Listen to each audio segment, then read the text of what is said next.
इस वीडियो में हम बात करेंगे खांसी में दी जाने वाली दवाइयों के बारे में। आप खांसी के लिए जो सिरप लेते हैं या कोई दवाई लेते हैं, तो उसमें क्या-क्या कॉम्बिनेशन होता है, उस पे हम डिस्कशन करेंगे।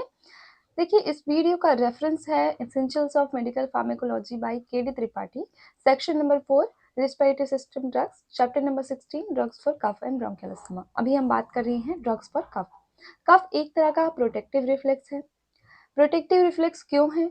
क्योंकि यह आपके शरीर में, आपके लंग्स में, आपकी श्वास नली में जो भी डस्ट जाता है, कोई भी फॉरेन पार्टिकल जाता है, कोई भी तरह का आपके लंग्स में अगर ऑब्स्ट्रक्शन है, तो उसको बाहर निकालने का काम करता है, एक्सपेल आउट करने का काम करता है। जैसे आपके श्वास नली में अगर बलगम है, तो खांसी के ज़रिए बाहर आ जाता है। आप किसी डस्ट वाले एनवायरनमेंट में हैं, तो वो डस्ट आपके श्वास नली में चला गया, तो डस्ट को खांसी के ज़रिए बाहर निकाला जाता है। तो ये आपको इन्फेक्शन से बचाता है, आपके लंग्स को इन्फेक्ट होने से बचा देता है। इसीलिए कफ को यानी खांसी को प्रोटेक्टिव रिफ्लेक्स कहा जाता है, बचाव वाली प्रतिवर्ती क्रिया कहा जाता है। ठीक है? अच्छा, अब ये क्यों होता है? इस बात पे भी डिस्कशन करना ज़रूरी है। हमारे श्वास नली में कुछ तरह के रिसेप्टर्स होते हैं, जैसे कीमोरिसेप्टर हैं, आपके मैकेनोरिसेप्टर्स हैं और लंग्स में स्ट्रेच रिसेप्टर्स हैं। तो इनकी वजह से जब ये स्टिमुलेट हो जाते हैं, तब आपको खाँसी आती है। जैसे कि कोई डस्ट आपके श्वास नली में चला गया, या चलिए जनरल खाने की बात करते हैं। आप खाना खा रहे होते हैं, हमारे पास 2 पाइप है, एक खाने की नली होती है, फूड पाइप, और एक सांस लेने की नली होती है, विंड पाइप। गलती से आप खाते समय बात कर लेते हैं, जब आप खाते हैं तो एक श्वास नली वाला ढक्कन बंद रहता है, उसमें खाना नहीं जाता। लेकिन आप खाते समय अगर बात कर लेते हैं, तो वो श्वास नली वाला ढक्कन खुल जाता है और खाना आपका श्वास नली में चला जाता है। उस कंडीशन में तुरंत आपको खाँसी आती है। क्यों आती है? ताकि वो जो खाने का पार्टिकल है, वो आगे श्वास नली से लंग्स में ना चला जाए। वो श्वास नली से ही तुरंत एक्सपेल आउट हो जाएगा खाँसी के ज़रिए।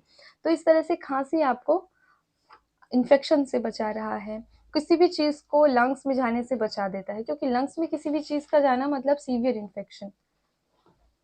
ठीक है? तो खाँसी एक तरह का प्रोटेक्टिव रिफ्लेक्स है, और ये आपको ये कब होता है? जब हमारे शरीर में हमारे रेस्पिरेटरी सिस्टम में कुछ रिसेप्टर्स हैं, जो कुछ खास तरह के केमिकल से एक्टिवेट हो जाते हैं, और कुछ दबाव के ज़रिए वो एक्टिवेट हो जाते हैं, तो खाँसी आती है। ठीक है? रिसेप्टर्स याद रखिएगा, आपके श्वास नली में, रेस्पिरेटरी ट्रैक्ट में, गले में और रेस्पिरेटरी पैसेज में होता है मैकेनोरिसेप्टर और कीमोरिसेप्टर। आपके लंग्स में, फेफड़ों में होता है स्ट्रेच रिसेप्टर, जिसकी वजह से खाँसी आती है। अब देखिए, खाँसी भी 2 तरीके का होता है, एक यूज़लेस खाँसी होता है और एक यूज़फुल खाँसी होता है। यूज़लेस कब होगा? किसको कहेंगे यूज़लेस? यूज़लेस होता है सूखी खाँसी अक्सर। देखिए, सूखी खाँसी या यूज़लेस कफ, कहने का मतलब है नॉन प्रोडक्टिव कफ। ऐसा खाँसी जिससे कुछ किसी भी तरह की चीज़ बाहर नहीं आ रहा है, बलगम, जैसे आप सूखी खाँसी में लगातार खाँस रहे हैं, खाँस रहे हैं, खाँस रहे हैं, लेकिन बलगम बाहर ही नहीं आ रहा है, तो वो हो गया आपका यूज़लेस कफ, जिसको सप्रेस करना ज़रूरी है।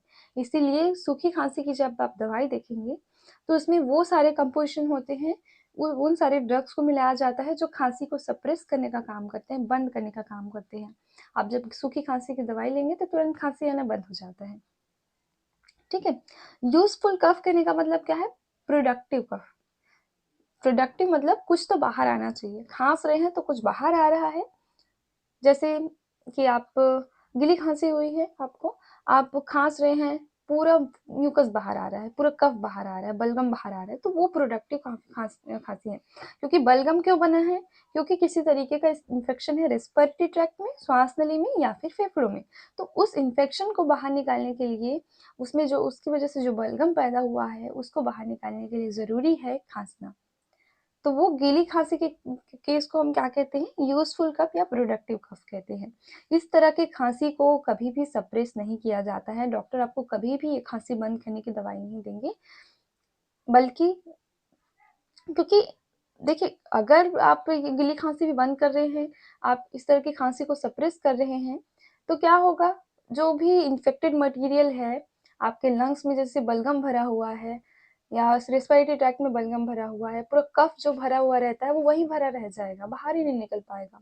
खाँसी के ज़रिए ही तो उसको बाहर निकाला जा सकता है, अभी और कोई तरीका ही नहीं है।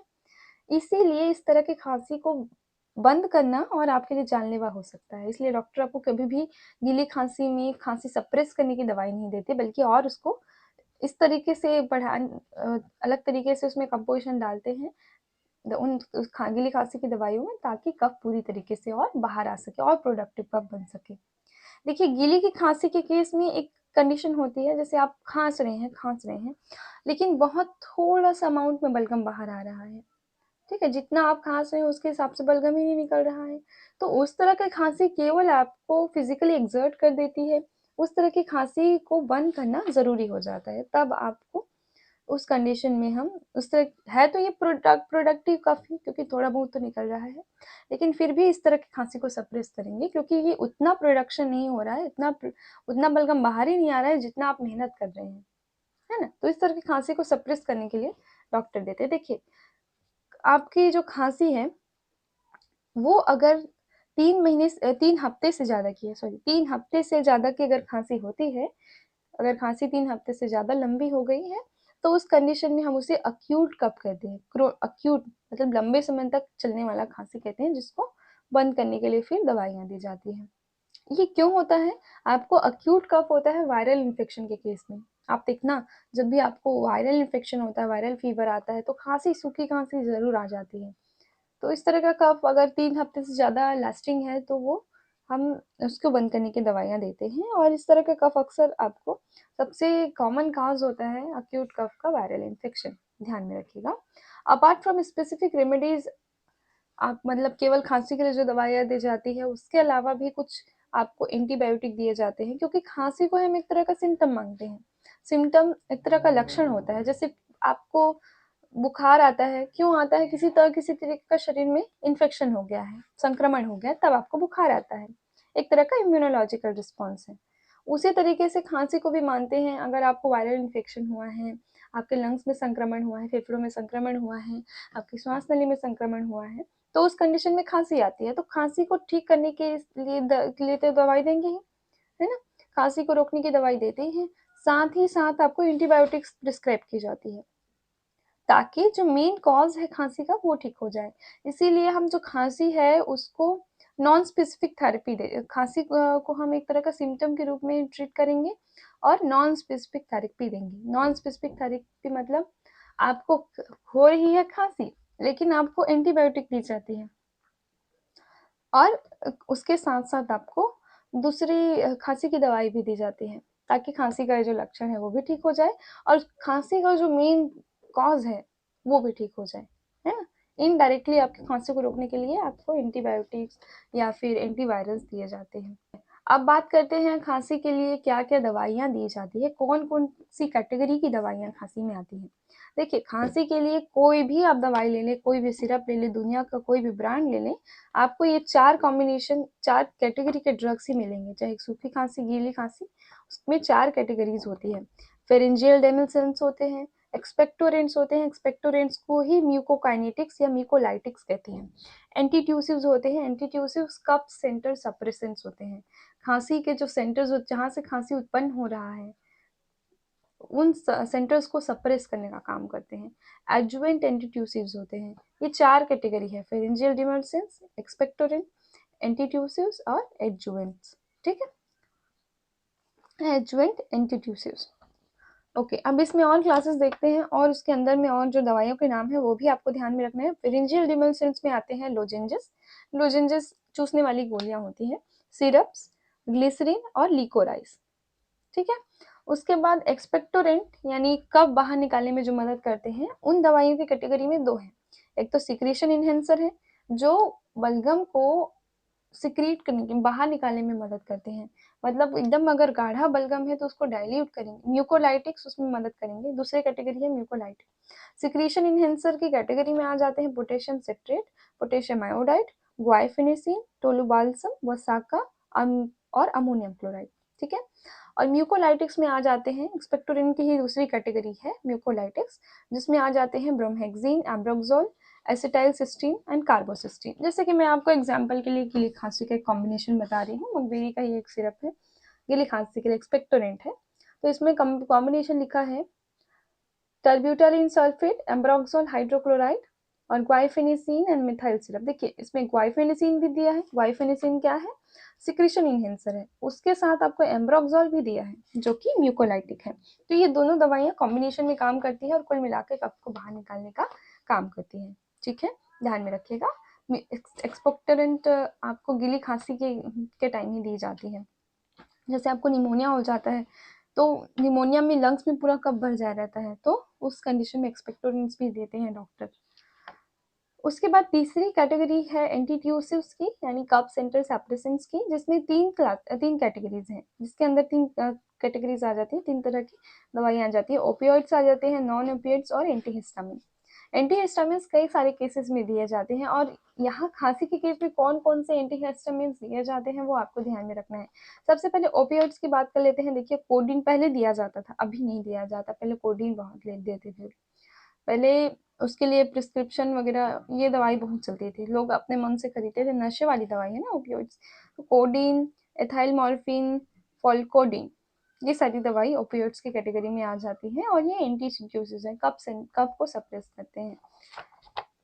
हालांकि अभी बैन लगा है ऐसी दवाइयों पे। नॉन ओपियोइड्स नॉस्केपिन और डेक्स्ट्रोमेथॉर्फिन और क्लोफेडाइनोल। ओके, ये दवाइयाँ हैं आपकी नॉन ओपियोइड्स में, एंटीट्यूसिव्स ही हैं। आप जैसे मैं आपको अच्छा इसके बाद एक और दवाई देख लीजिए, एंटीहिस्टामिन देख लीजिए। इसमें तीन एंटीहिस्टामिन अक्सर आपको खांसी के सिरप में देखने को मिल सकती है, तीनों में से एक। क्लोरफेनिरामीन, डाइफिनाइलहाइड्रामीन और प्रोमेथाजिन, ये सारे एंटीहिस्टामिन हैं, लेकिन ये खांसी में लिए जाते हैं क्योंकि एंटीहिस्टामिन क्या करते हैं? एंटी एलर्जी का काम करते हैं। जैसे कि मैं आपको मकबेरी का ही एक आपको ड्राई कप का सिरप का कॉम्बिनेशन बता रही हूँ, ऐसे मैं ये मकबेरी का इसलिए ले रही हूँ, उसका कॉम्बिनेशन ठीक ठाक लग रहा है। ऐसी कई सारी सिरप्स होती हैं, आप कोई भी देख सकते हैं। मेरे पास यहाँ पे ये रखा था तो मैंने यही देखा। देखिए डेक्स्ट्रोमेथॉर्फिन हाइड्रोब्रोमाइड, ये इसका कॉम्बिनेशन है। और with that you will see the ambroxol hydrochloride और क्लोरफेनिरामीन मेलेट और फिनाइलफ्रीन हाइड्रोक्लोराइड एंड मेंथॉल सिरप, ये इसका कॉम्बिनेशन ही है। कॉमन कफ रिलीफ, नेजल कंजेस्टेंट, एंटी एलर्जी के रूप में दिया जाता है। यानी कफ कोल्ड का जो सिम्टम्स है उसको भी ये ठीक करेगा और खांसी को भी ठीक करेगा, है ना। कोल्ड के जो सिम्टम्स होते हैं जैसे नाक एकदम बंद रहता है और जो एलर्जी जैसा लगता है नाक में, वो भी ठीक करता है, क्योंकि इसमें एंटीहिस्टामिन भी दिया गया है। ठीक है, आप ध्यान में रखिएगा। एक ही खांसी के सिरप में बहुत सारी आजकल कॉम्बिनेशन दी जाती है ताकि आपके खांसी के साथ साथ सर्दी के भी सिम्टम्स ठीक हो जाए। क्योंकि खांसी अक्सर कैसे आता है? जब आपको सर्दी होती है तो खांसी आता है ना? वैसे तो और दूसरे कॉज भी होते हैं। तो कॉज को पहले फाइंड आउट किया जाता है, पहले तो सिम्टम्स को सप्रेस करने का काम करते हैं हम। उसके बाद एडजुवेंट एंटीट्यूसिव्स हैं, उस कैटेगरी में आ जाते हैं ब्रोंकियोडायलेटर्स। ब्रोंकियोडायलेटर्स मतलब आपके जो आपके शरीर में जो आपके लंग्स में जो कफ जमा है उसको डाइल्यूट करके ये बाहर निकालने का काम करते हैं। सॉल्ब्यूटामॉल, टर्ब्यूटालिन, आप सिकाई करते हैं, बूढ़े कार्ड देखा होगा आपने, डुओलिन देखा होगा, इन सब में आपको सॉल्ब्यूटामॉल देखने को मिलता है। तो ये जो आपके ब्रोंक्यूल्स में आपके एल्वियोलाइज में जो कफ है उसको डाइल्यूट करके ये बाहर निकालने की में मदद करते हैं, एक्सपेल आउट करने में मदद करते हैं, है ना। तो निमोनिया में अक्सर आपको निमोनिया में अस्थमा में सॉल्ब्यूटामॉल देखने को मिलता है। अब ये कौन सी दवाई में कितना इसका डोज देना है और कैसे कैसे यूज होता है इन दवाइयों का कप सिरप में, वो हम आगे 1 बाय 1 देखेंगे। हर एक दवाई किस तरीके से काम करती है उसको भी देखेंगे।